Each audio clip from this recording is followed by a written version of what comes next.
Desa Adat Tuban melaksanakan upacara Mejaya-Jaya dan Meguru Piduka dalam rangka pengukuhan bendesa dan prajuru Desa Adat Tuban periode 2020-2025.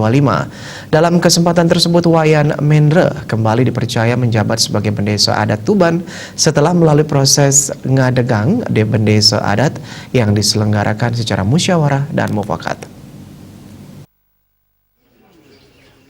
Acara diawali dengan melaksanakan upacara Maguru Piduka dan Mejaya-Jaya.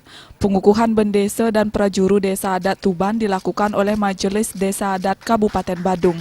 Selain itu juga dikukuhkan Sabe Desa dan Kerta Desa Adat Tuban.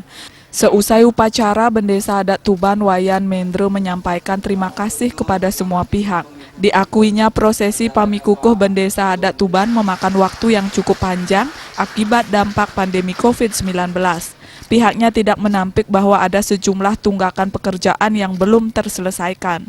Adapun tunggakan itu yakni pada bagian palemahan Desa Adat Tuban, yaitu penetapan batas wilayah antara Tuban dengan Kute, penataan catus pate Desa Adat Tuban, penataan perwajahan wilayah, dan pembangunan ulang pura dalam Desa Adat Tuban.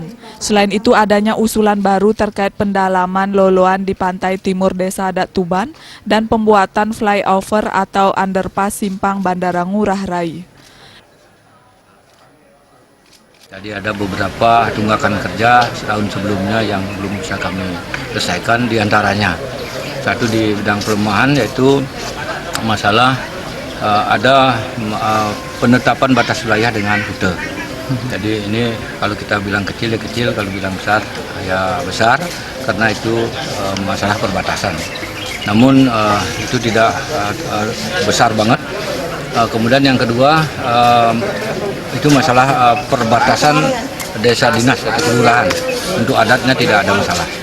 Kemudian yang berikutnya yang belum tercapai adalah penataan catus pate Desa Adat Tuban, di mana Desa Adat Tuban ini dasarnya kami mengajukan bahwa desa kami itu berada di pintu gerbang Pulau Bali. Ya sudah sewajarnya dan seharusnya pintu gerbang Pulau Bali dan Badung itu adalah ada yang harus menjadi gerbang utama atau dapat memberikan kesan apa yang ada di Tuban itu dapat memberikan first impression, kesan pertama kepada para wisatawan baik domestik maupun mancanegara yang datang ke Bali. Bahkan sering ada kegiatan-kegiatan internasional di Bali.